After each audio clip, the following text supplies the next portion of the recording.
So let's take 2 minutes and write down our associations now after drawing. Just write down everything that comes to your mind now. Keeping my boundaries with ease, joy, ease, creating concentrated energy, love flow through me, divine love flows through me into the world.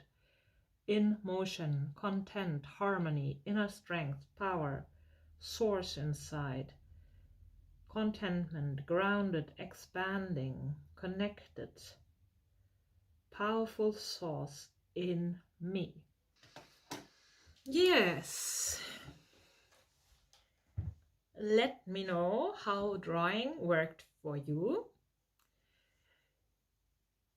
Did you feel any changes before drawing, while drawing, and after drawing? Did your words change? Did your states change? What has happened with you? Do you have the impression that you were able to create a new map for your brain to reorientate on? Let me know in the comments. Write me an email. Draw yourself free.